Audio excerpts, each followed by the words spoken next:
Okay, hello. Oki, Tansy, Chokma. Sahotafot John Hampton, Executive Director here at the Mackenzie Art Gallery. Yakuke Yakne Waskanaka Sateki. Treaty 4. Chikasha Saya, Chukula Saya, Quishta Xaishtan Chula Lily. Tukia Yakni Apats Soto, Nehioak, Lakota, Dakota, Nakota, Okla Métis, Chomats, Yakni Utuk, O Yakuki Alani. Thanks all of you for coming here today on Treaty 4 territory. I'm welcoming you on behalf of the Mackenzie Art Gallery. I'm a guest here in this territory. I was just practicing in my language, Chakasha Nampa, to say thank you to those people whose territory we're on. And I'm very excited for this program in thinking about, at least for me, in thinking of how we mend our relationships and have those healthy relations with the territory, with the land. I've been happy to see the activities that have been happening with the Comeback Society here, that have been welcomed in with the youth coming and having those connections established, and Faye and Felicia putting together this beautiful exhibition that we're here to celebrate and talk about. I have to open up by thanking our operating funders, the Mackenzie Art Gallery Operating Endowment at the South Saskatchewan Community Foundation, the City of Regina, Sask Culture, Canada Council for the Arts, and the University of Regina. And this exhibition has been sponsored specifically by Heritage Canada through the Museum Assistance Program to help put on this show and the video, and also the tour that is happening afterwards. It's going quite a bit across the country. And also a thank you to the MAP program at the U of R and to MyTax for the curatorial fellowship cross-appointment that Felicia has had while working on her PhD, producing multiple projects, but this one in particular has been a labor of love and of kinship, and it's been so wonderful watching this project evolve and working with Felicia, and from times just admiring her curatorial work and going and stopping on my road trips to go visit, and then try talk and then winning her trust, I guess, over time, with welcoming here. It's been such a gift to have you here at the Mackenzie Art Gallery, and I'm going to pass it off to Felicia to get us started and introduce our other guests. So, well, join me, Felicia.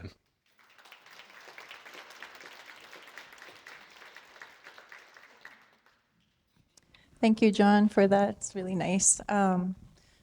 I'll introduce myself also in my language. Nino Oche Felicia Gais Niga Asut, originally from Cumberland House, Saskatchewan, which is Treaty 5 territory. A guest here on Treaty 4 territory, and have been really, looked after by the community here in Regina, and feel really settled here and happy to be here.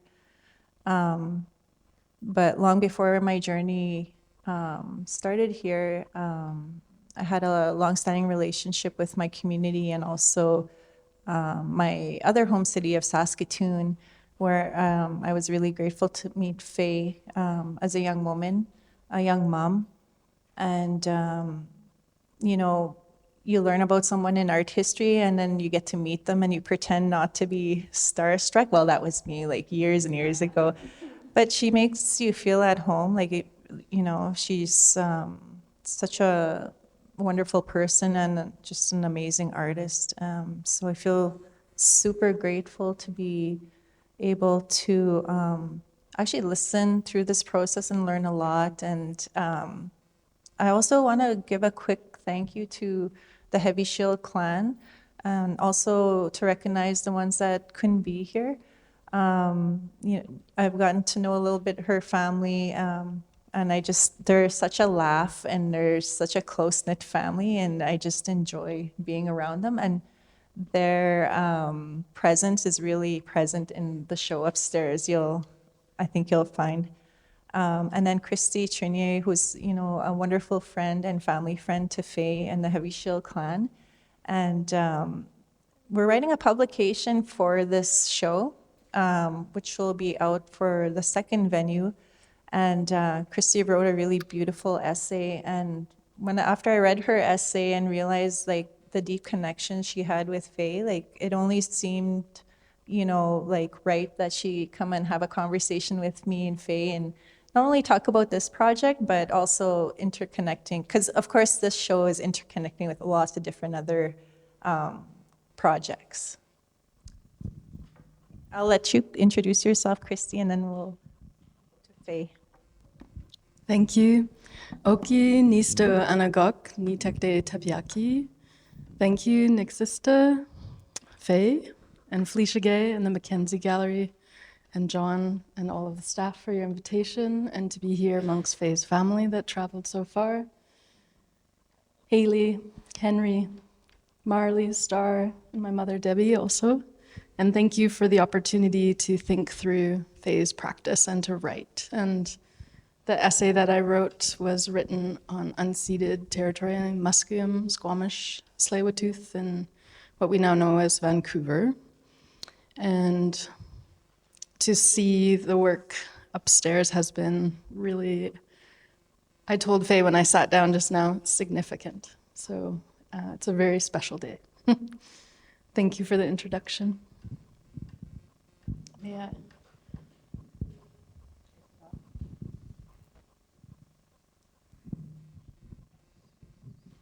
We're practicing for karaoke later. And these are my backup singers. Okay, everyone.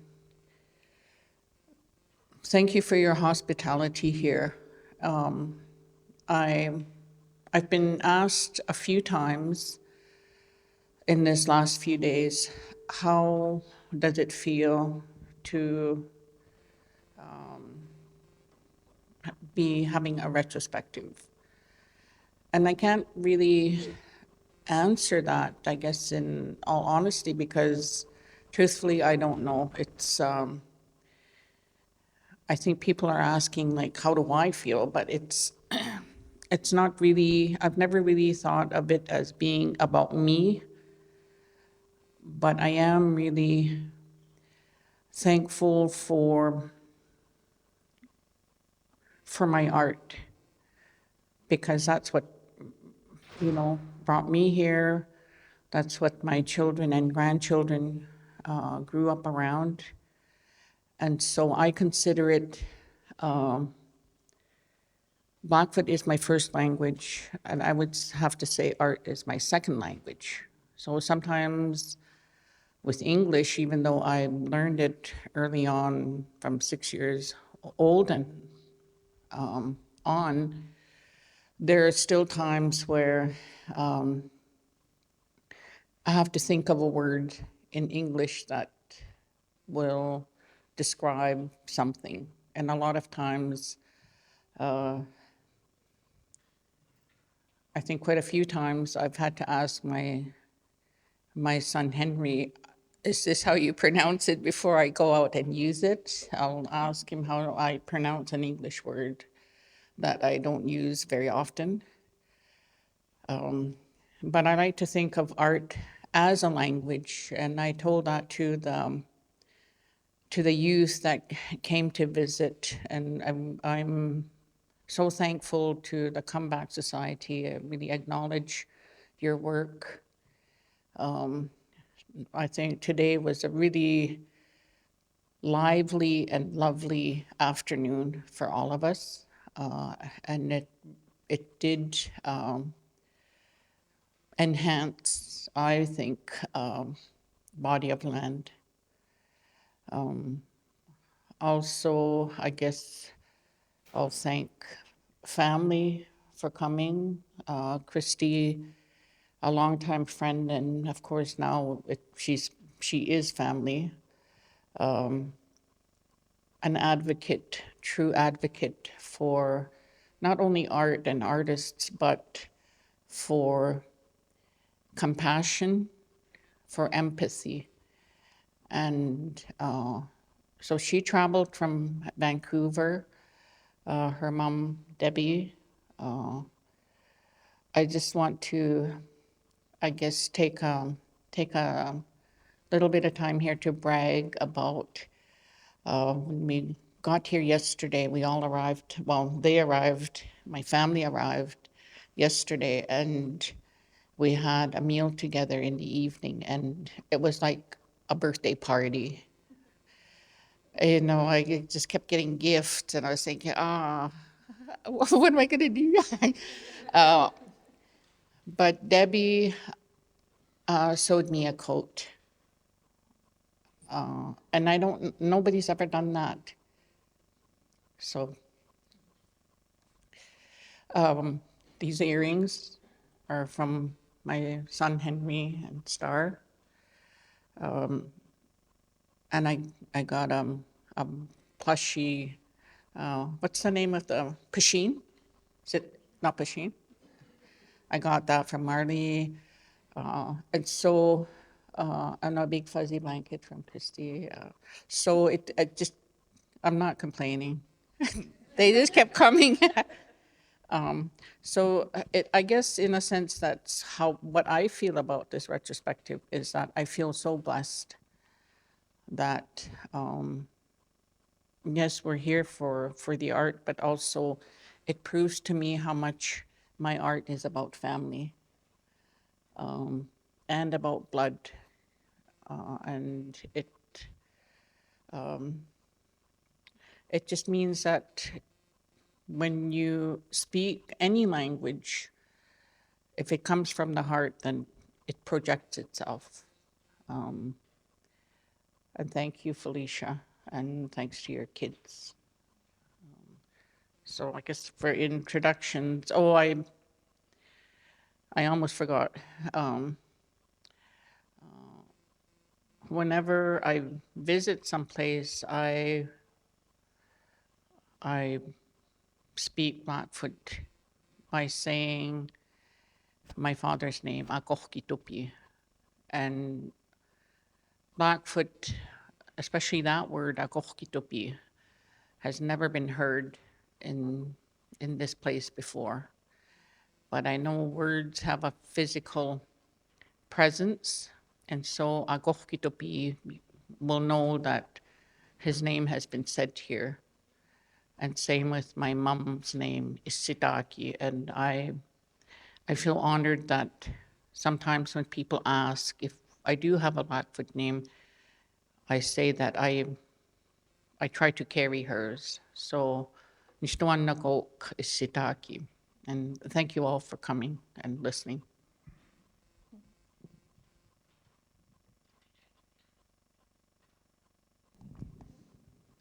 I guess we're gonna not follow like a real format. This is gonna be like a conversation between us. So I think like because Christy, you're a guest here, I just wanted to, kind of talk to you about like how has this changed your relationship with Faye and her family? Like how has it,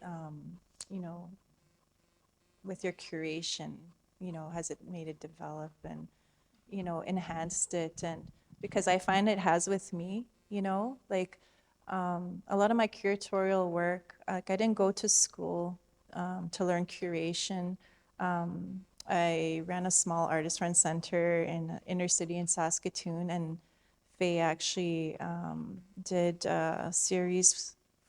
I was so lucky. I think that's why I got the first project grant, because when they saw your name, yeah, I used her. And it was called Politics of Mother. And she made this beautiful series called As Carrier. and she drew me. No, you gave me a little drawing because she always has like tons of notebooks and sketching in them, like, and so I was like, I really cherished that. But I think it really changed my trajectory in how I look at curation, because I was always comparing myself with curators within the galleries, and I was like, no, I don't want to do it that way. I want to do it this way, the way I know how. And yeah, so I wanted to see how you felt about that. Yes, I've known Faye for a long time now, and I feel like we can all welcome you. This is what it's like to do a studio visit with Faye. You're sitting around a kitchen table, which is exactly about the size, and Faye would be beading or talking about some of the projects she's doing with her community, because there, in my mind, has never been a separation, like understanding your work with community and your artistic practice. They're completely interwoven. And so the very first projects that I was really fortunate to work on with Faye were in Edmonton, which is where I was born.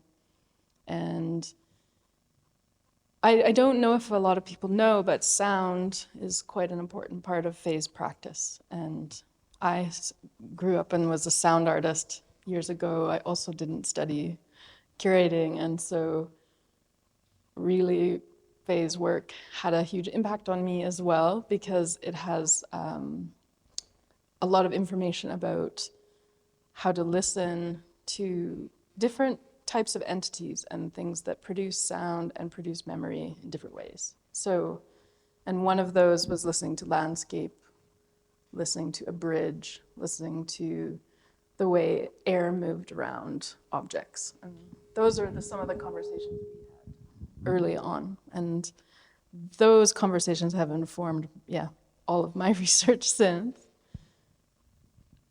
I know that when I first met Faye, yes, her children are present, her family is present, but a lot of people over the years, I was always kind of surprised to learn that most people don't know that Faye has two careers.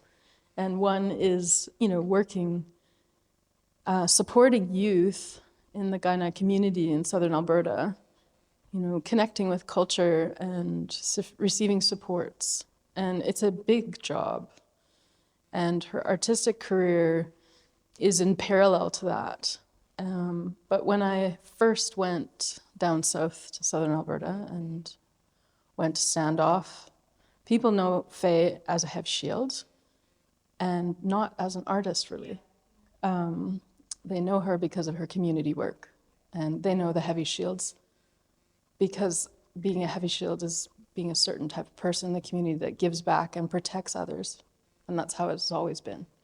So that's something that, I'm really grateful, because your work is sharing Faye's practice further beyond, and I think her work has a really visceral impact on people. Youth respond, and I've seen that. I could tell a story about Faye's work with Ositsioan Contemporary Art Collective. I was a settler member of this collective, and they did a youth project with youth who were living without homes. Some of them had experienced great difficulties, and Faye was teaching them how to make a shawl. And that is like a type of soft architecture that protects you. And the first thing that Faye did was to take the fabric, which is a really big part of her work as well, and drape it around, and this kind of gesture around each youth. And you could see them physically relax and feel that experience of production. And then they learned how to make their artwork and sew the ribbons and really make the shawls come alive and share them. So that was a really special project that I know impacted those youth who are now adults, and some of them still live in the community, and I know that it really affected them. And those shawls Those shawls were beautiful. A big, I guess, a big part of that project was that all the, there was like 15, 17 young women. They had had a direct impact from missing, murdered Indigenous women and girls. And going back to art being a language, they didn't tell me what was going on, how they were affected.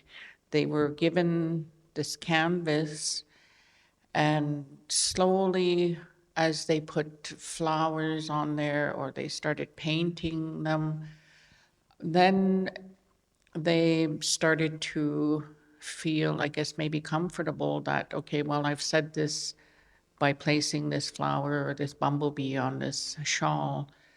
Then I can say that my mom's remains were found on a farm outside of Edmonton. And what that child remembers being told about that site is that there were bumblebees. And so that's what this young girl did as part of her shawl. She drew a map, and it was a beautiful, beautiful visual work of art. And I think when we look sometimes, if we spend enough time with art, you know, to get beyond the superficial, we could say, oh, that was really pretty. It's got lots of flowers, it's got lots of ribbons. But when you know that it was not only this young girl's mom that she lost, it was also an auntie. And so, yes, you could say that it could be reported on a, you know, news item, and you would get, you know, like a brunt force of it. But the shawl that she made, it was like a dance, and it was like a song, and she had the power to do that. She had the power to transform her experience into something so beautiful. But it was still a weight that she carried. So I really enjoyed that project as well. You know, it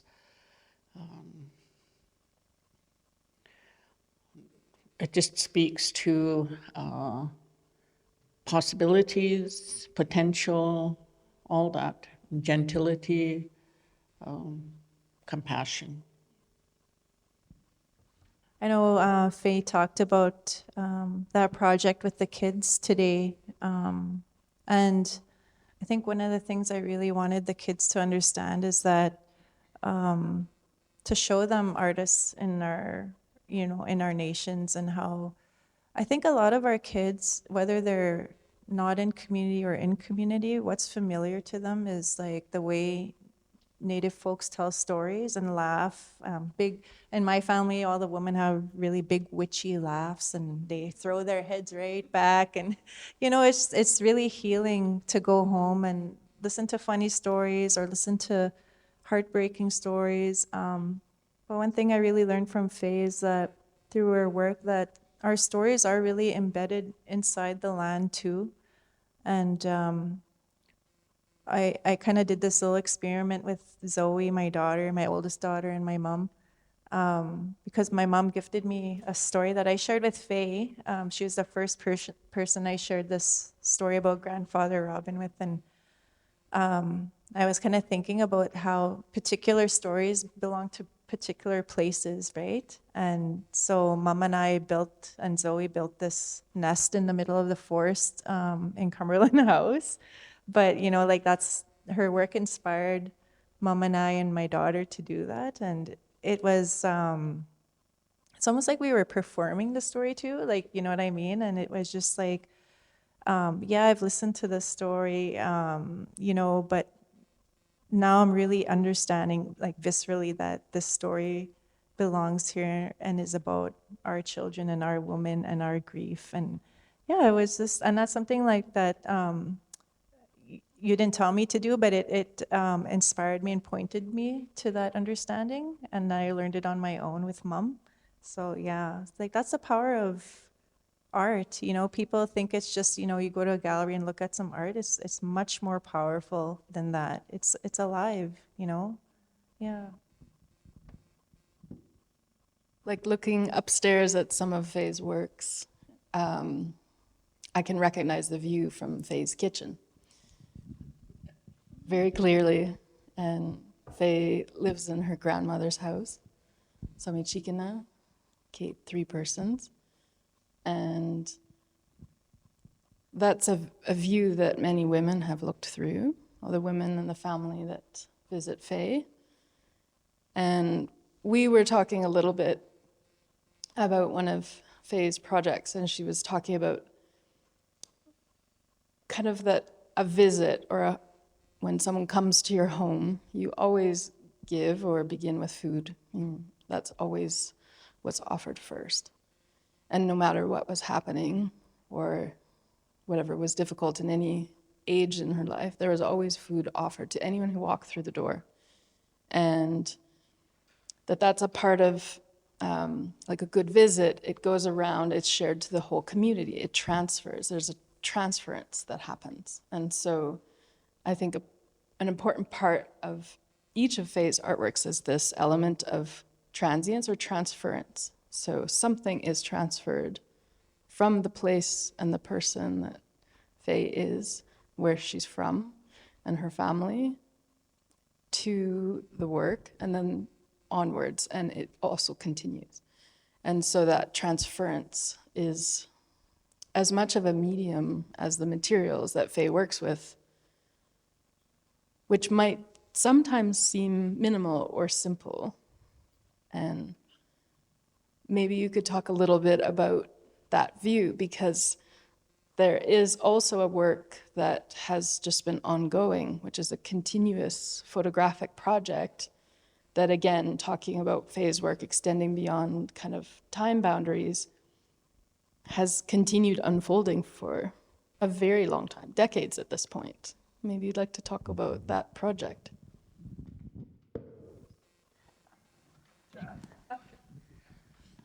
Oh, a lot of the work, I guess, that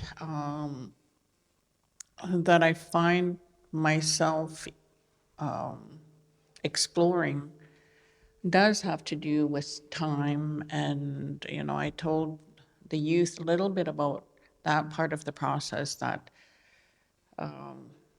you know, a lot of it will contain multiples. And so, like, you'll see body of land upstairs, there's all these shots of skin made into cones, lodges. And so when a process like that is like you're taking the image, you're photographing it, or whether it's going outside, stepping on your front steps and taking a photograph of the buttes Mukwansis, sometimes twice a day, sometimes twice a week. You're giving yourself over. You're not the one dictating or determining, this is what I want this project to look like. I want it to be, you know, whatever the word could be. But I think it's, to me, almost like for me to be a guest in that world of where that idea comes from. I have to be a guest, and I have to be polite, and I have to listen. And by doing that same action over and over, it's almost like you put yourself in a state that your hands might be doing something. You might be cutting paper, you might be taking pictures, you might be beading for hours on end. But as you're doing that, you're in a place where it's quiet and you're thinking about anything. Your mind is open, your heart is open, and you start to not all the time recall things, but you're maybe think about the material, but you put yourself in a place of dialogue with your art, with your material. And you place yourself and say, you know, what am I going to do next? And a lot of times that's what will determine that. It's, you know, we go on this, I don't want to make it seem like it's not that kind of trip, but it's a trip. And so it's very calming, and I know that it translates into the final work. Sometimes it's ongoing. Body of Land is an ongoing. I like to think of those pieces as living pieces of art, because Body of Land in particular, the agreement I made when it was acquired was that I'm allowed to add to it. I'm allowed to be the caretaker, because these are very just thin paper. I'm allowed to monitor when they've gotten too shabby. I destroy those and I replace it. But it sets in place, and just like what happened today, is an invitation for me to say to you, take a picture of your skin. And, you know, that's what I told the youth today, is like, pick where you want to camp in this landscape. So when you do those repetitive, when you go through those repetitive motions, it's almost like you're letting go of what any preconceptions. Oh, I want it to be like this. I want it to be like that. No, you just shut up and, you know, bead or write, or you open yourself to, it is a conversation between you and the materials, you and the idea. And it's that's how I believe that it has always been with, I know we use the word art now, but in I guess traditionally in Indigenous communities, a lot of people will say we don't have a word for art because it was so intrinsic to everything that you did. And so if you're making a pair of moccasins, that's an art. And what you're doing is you're thinking about that person you're making them for, whether it's for yourself, if it's for an occasion, if it's for a ceremony. You're putting yourself aside and you're serving what has been given to you. And then, you know, you're rewarded. You're rewarded with something that not just okay, well, it's in a gallery and it's up there. You're rewarded because you heard something and you learned something. So I guess that's kind of the living part of it. It reminds me of, you know, that one time you were saying how when you listen to stories or you hear stories, like, or you're telling a story, it's like you recede and then the story's being told. And that reminds me of what you're just saying now, how you kind of disappear and let the story tell itself. And when Faye and I were installing, she let me, well, I kept bugging her because I really like putting up the clots on kutoyas. And it was really meditate. Like I was kind of, and I was saying to Faye, these remind me of, she always says I'm weird. But they reminded me of baby, like, you know, swaddled babies.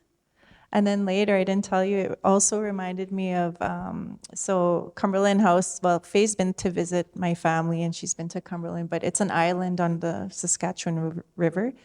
And there's a certain section of river there called Tering River. And I don't know who built, there's huge concrete blocks and they go down and then in the water, it must have been an old dock. But at the end of there's these tiny little seashells and they're conical shape, like the shape of that bundle. And when I was a little kid and we say pagasumo, like to go swimming, and I was not allowed to go swimming. This is all sneaky affairs I was doing back in the day. You know, but I used to like take my feet and curl my toes over those shells, and then I'd lift my whole leg out of the water and drop just like a monkey or something. But yeah, it just triggered all these like sweet memories of childhood, or just those bundles like of you know, swallow babies as a mom, you know, like it yeah, it's just something about that. You do lose yourself and your mind just starts to go to good places. From my experience anyway. I used to work at the Southern Alberta Art Gallery, Mansiksakai Sitapisa Nixon, and Faye created an exhibition called Clan, co-curated with Kylie Finde, who's from near here. And Faye's process is to include others in the making, and she invited her family to come and to place flags in a very special place in Kainai territory, which is a place where her mother, grandmothers have been, and her family members for years. And they created a video of the placing of these markers. And I think it's important to hear Faye's words on what an action like that means and how it kind of connects with citing something or paying attention to it, and how you can kind of make that linkage of those connections, because they're very deliberate and they're not accidental references. So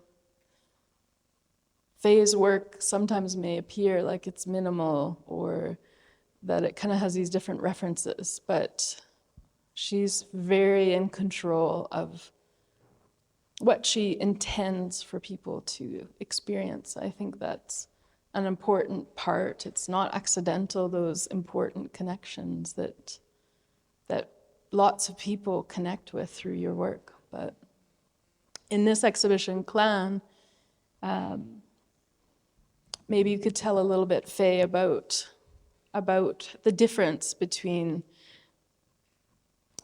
using the flags as something to point to and the way that you included it in that particular artwork, because it's a very strong statement, and I think it's important for others to hear it from you.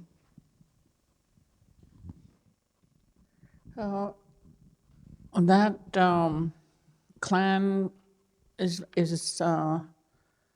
very dear to me, because it started out with me wanting to acknowledge my inspiration, my grandmother Samichikana. And it started out just by, I guess, just thinking how fortunate, how blessed I was to have had her in my life. And I guess I was imagining a place where I know that she is connected to my daughters and to my children and to my grandchildren, her great-grandchildren. I know she is connected in many ways, but I was imagining a place where they would actually meet physically. And that's what Clan started from, was it had to come from several different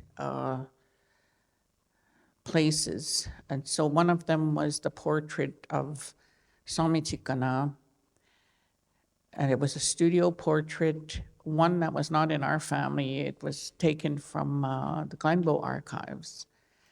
And so I started with that, and then I placed her granddaughter, her granddaughters and her great-granddaughter in that quartet of portraits, life-size portraits. So another part of it had to be about the act of communicating, these young women, the act of communicating with their grandmother or great-grandmother, great-great-grandmother. And so this performance came into place where the dresses were sewn to replicate hers in this portrait. And then we went to this river valley and these flags, just these blank cotton fabric flags. It was a way of, I guess, taking the place of words or feelings. And so we went out into this field, and I really have to say my family is very dedicated, and they're kind of used to me doing asking them, or not asking, sometimes they don't have a choice, doing, participating in this art and being a part of it. And so we went out into this field, and the older daughter asked for a blessing and spoke to the old people that lived there before, and especially the old women and the grandmothers. And she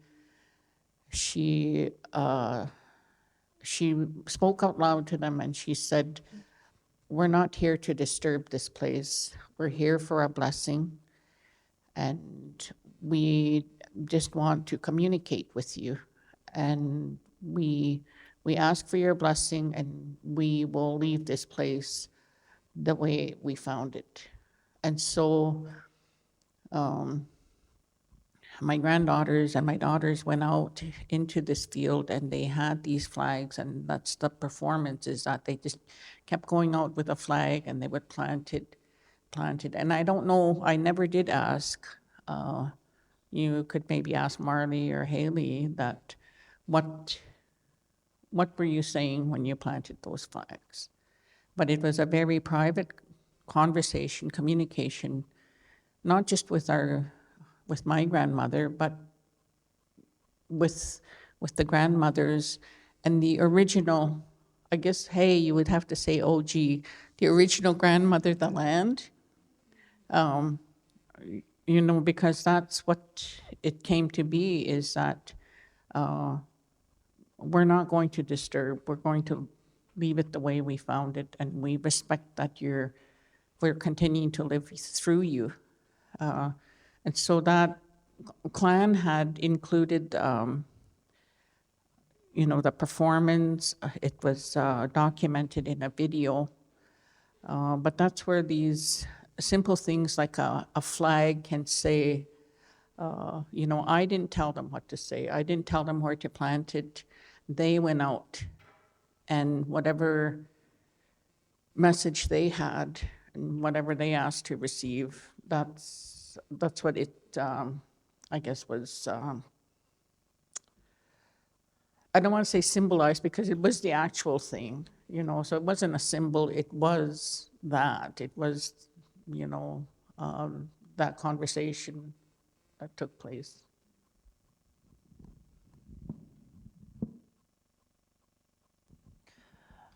I wanted to, if it's okay with you guys, I wanted to give some time to the audience to, if they wanted to.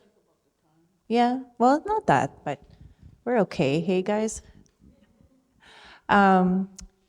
But I just wanted to give you guys an opportunity, if you wanted to make a comment, or if you have a question, that we want to make that possible for you folks. Nicole, how are we going to do that? I can give mine and always share. Maybe they could put the light. Can I suggest something? Maybe we can ask Marnie or Haley for their perspective in maybe not specifically that artwork, but just your experience. We know it was cold. Very, very, very cold that day. I do know that. Freezing cold. 35, minus 35, minus 30.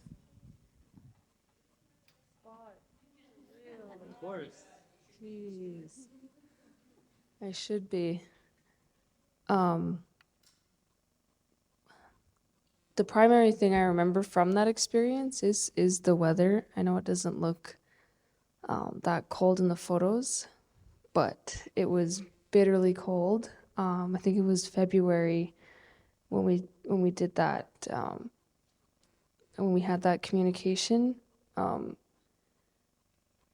but I remember, I think I was in university at the time, and I had just had a class finish, and then I met my family out there, and I remember kind of trying to floor it so I wasn't late. But then all of those things when you got there, in between warming up in the car, outside of those kind of moments or sensations of feeling cold or worrying about time, just being by yourself, facing the valley, because we were parked kind of beside the road, so the highway would have been behind me as we walked towards the kind of those cliffs there. You were kind of just alone with the old people, and I can't remember anything specific that I communicated, but I think it's just because in those moments that I had when I was walking out, that was the communication. It wasn't about anything specific. It was just entering that kind of metaphysical space with your ancestors and knowing that you're there together, and nothing really needs to be kind of said or articulated necessarily when you're in that moment, because that's all that really matters, is just this connection that's happening as you're placing the flag down. And there was never anything like specific going through my mind when I would pick one up and make my way out. You just kind of, as I walked out, you become lost in that, and then turning around and walking back is when the moment would almost break, and then you'd re-enter it every time you walk out. So it was kind of this interesting, I don't want to say binary either, because nothing in our way is binary. It's really non-binary and circular, but it was interesting to just turning your back or walking in a certain direction would create this specific moment or space for that communication and that connection to occur.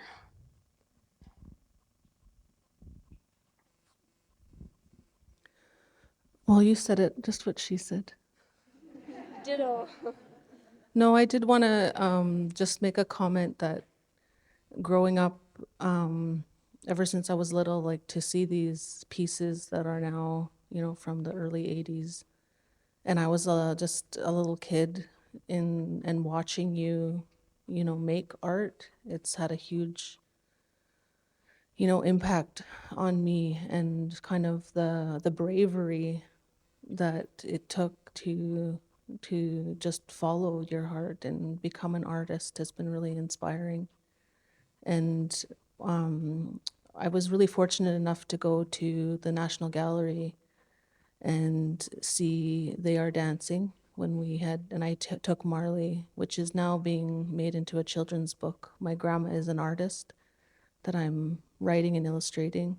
So I'm really excited about that. And I guess I wanted to ask you a little bit about that process of dancers, because we haven't heard really anything about They Are Dancing.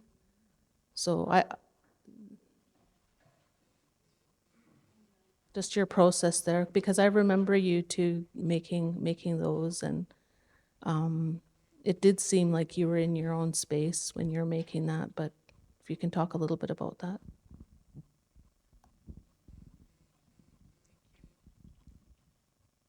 Oh, I guess first of all, I would like to thank the Mackenzie Art Gallery for giving a home to Epaskeks. They've really taken good care of it. They've known the space they need to be in. When I was working with this piece, it was, I think it started out from not even where I was, where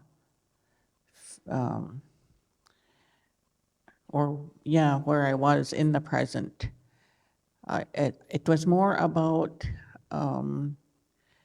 thinking of those who had gone before us.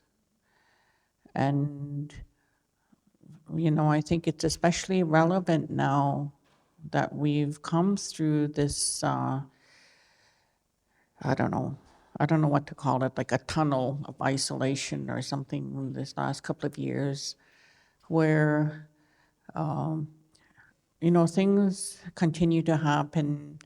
Babies are born, people die, people get sick, you just continue, but there's, to me, I really felt that it's that isolation that took place that really, I guess, was the major factor in this pandemic. And for our community especially, there is this tradition of you gather for happy events, but it seems almost livelier when you're gathered for, you know, to pay your respects to somebody. You know, when you're at a wake, people are sharing food, they're sharing stories, crying, laughing. You're being together, and you're, it's almost like you're extending the life of this person who's gone, and you're making sure that you're, you acknowledge that they were here and they're still here. And so I think that, in a sense, was what was going through my mind, only I didn't know it was going to be, you know, like this last couple of years. But at that time, I think it did come from a gentler place, because I was thinking about all the gifts that, not just the grandparents that I knew, but even going beyond the ancestors I didn't know. And then I would think about, especially my mom and dad, how strong they were to live through the challenges that they had to have. My mom in particular had to see, well, my dad too, but as a mother who gave birth, it's to me very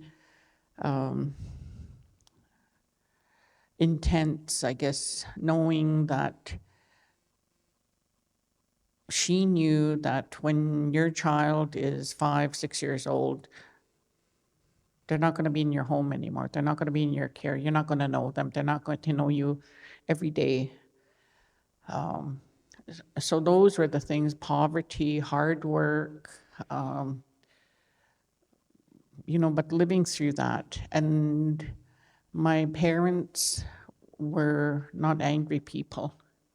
They were gentle, kind, and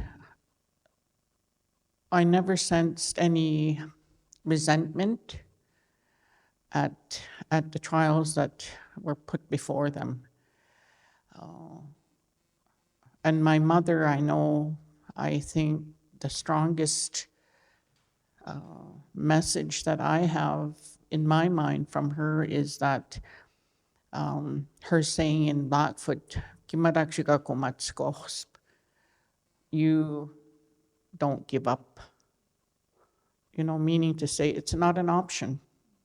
You don't consider it. You keep going. And so when I made this work, I know it had to be about grace, and it had to be about movement, and it had to be about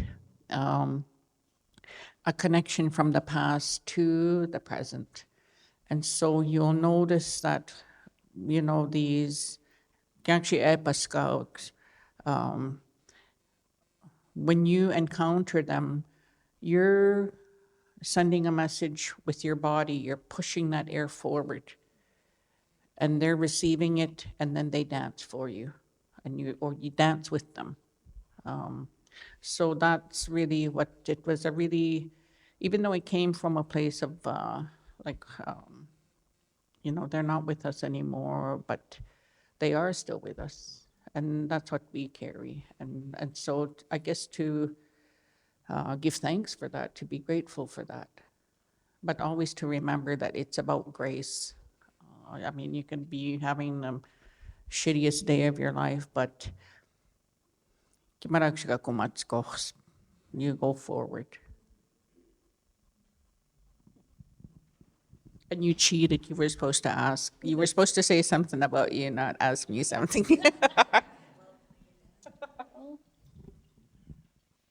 Okay, I think, oh, okay, there's a question. David, Not too bad.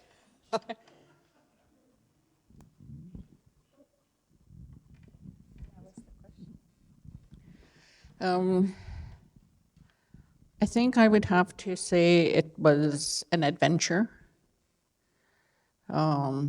because it reminded me of when I left, you know, years of schooling at the residential school, and I think just because they said, oh, you don't have to be here anymore, you can go to the school in town. So I decided that I would go to the school in town. But when I did go to the school in town, like, I suddenly grew a second head on my shoulders, and I was you know, an oddity.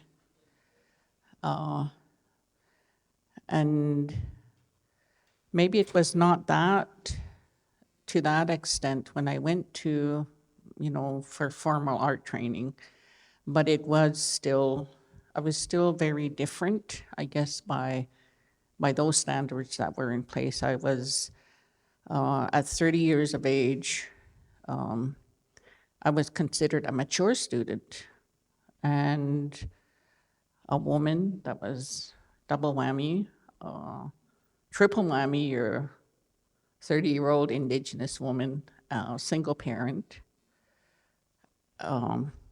But to flip that on itself, beyond that first little while of adjusting to it, I believe I adjusted to it. I don't know if they adjusted to it, but for me it worked out because I was really left to my own devices. And I will have to say they were supported, because once I had decided on sculpture as my major, I just lived in the basement. And whether it was because they were afraid that they might say something wrong and it would not be PC, I was, you know, just left to do what I wanted. And we still went through the whole, you know, critiques and stuff like that, but it was alienating still, because you were required to take art history classes. And art history classes, the only thing close to maybe an image familiar to me, it would have been appropriated by somebody across the ocean, and, you know, and yet the original was called primitive art. And when it wasn't primitive, it was the original.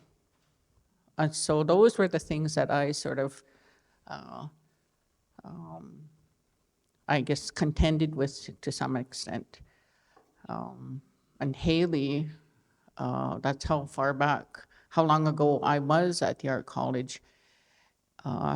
We would travel by bus from the Southwest Calgary. We would go on the 17th Avenue, then we'd get on the Crosstown bus, go all the way up to Panda Daycare, just past the art college. Then I would go back to the art college. So not only am I old, Haley, I think you're kind of getting there. But it was an adventure. And of course I mean, what can you do? You know, I'm glad for the studio time. I had one friend, you know, one good friend, and I think she was a single parent. The only difference between us is that she was non-Indigenous, so she was about the same age as me, but you know, I've made it through okay, I think.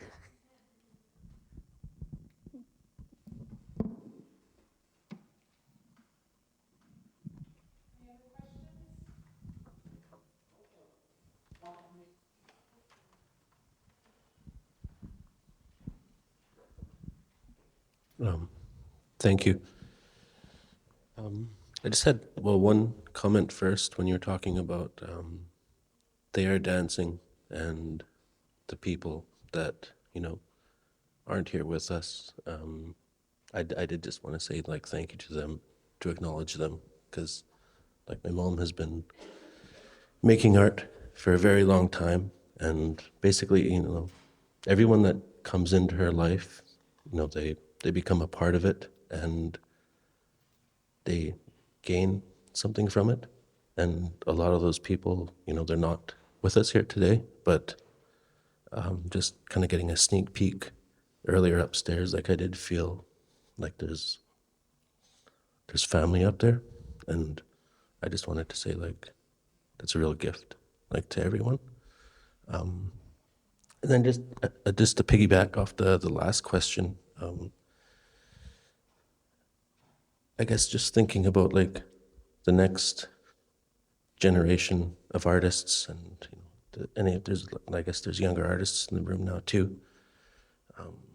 Like, when you go visit my mom, like, if you just go hang out, like, every time it's like a master class on, like, you know, kindness or the gift economy or, you know, food, anything. Like, you really learn something. And so what I wanted to ask was, like, in your formative years, like, when you were taking everything in, like, what was maybe like a lesson that you learned from, you know, like, your peers, the artists you were working with, or anyone that you'd like to let, like, the younger artists hear? That's kind of well, it should be easy to say, but it's, I guess I would say authenticity, and that's the biggest challenge for any artist. You know, a lot of times, if you have that preconception, and you know, I think it can be problematic sometimes when you know, you're kind of riding high on this, you know, this feels really good, it's working out okay. And then you start to go too far, and you say, it's going to be what I want it to be. And so it's always that reining yourself in, and it's a really fine balance between confidence and questioning, to be critical of your work. I think if the main thing that you can do is to be kind to your art, to be respectful to it, and to listen to it. That means you listen to it. And sometimes you'll say, no, it looks pretty good. This is the way I want it to be. but you pull back and you say, then you even, maybe even you have to sit and wait for that. And if it does turn out, okay, well, that's the way it's going to be, you'll know. And so it always has to be a place where, yeah, there are influences, but influences aside, it has to be from you and from your art, because I don't think that I came up with this stuff. I really don't believe that. I don't think I came up, that thought came to my head. It was given to me from someplace, with that circle of shoes. Yeah, it turned out, okay, well, there was 6 sisters in the family. And there's so many other things that they're given to you. All these references are there, and it's almost like you're a kid. You can make this artwork called Sisters, but it had to come from a place where you were willing to listen, and you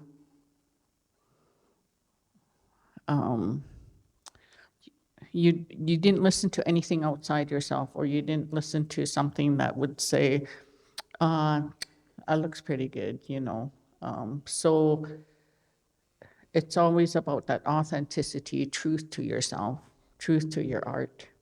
And whether it's writing, painting, singing, everything, all those things that are like beadwork,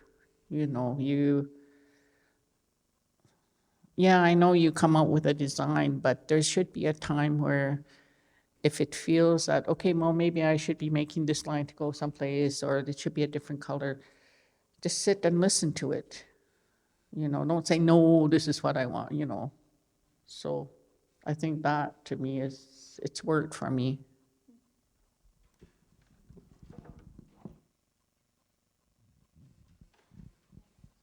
Did you shut it up?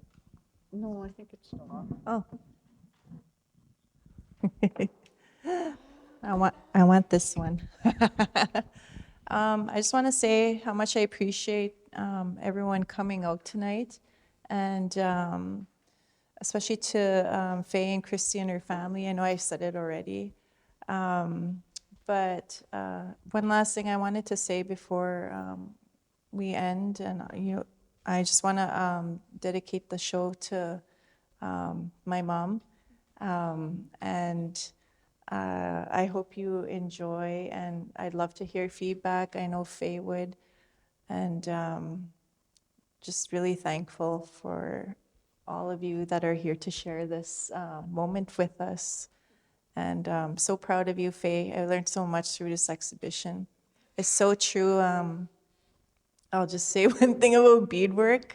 I didn't learn beadwork late in life because I watched my Nogum beading her, but I saw her teaching other people, and she would rip up the beadwork if it wasn't good. And I was like, to hell with that. Like, you're not gonna teach me if you're gonna rip up my beadwork. So I actually learned the skill as an adult when I learned patience and I was ready, because you know what I mean? But even with curating and even anything, you have to be able to go through the pain of detracting things that aren't gonna make sense. Like, it's staying authentic to what the work's supposed to be, and you have to listen to the art, And I think Faye and I did that really thoughtfully and thoroughly, and I think it really presented well tonight. I'm gonna brag, I can say that. Faye's the humble one, I'm not gonna be the humble one tonight. Nascuman, thank you.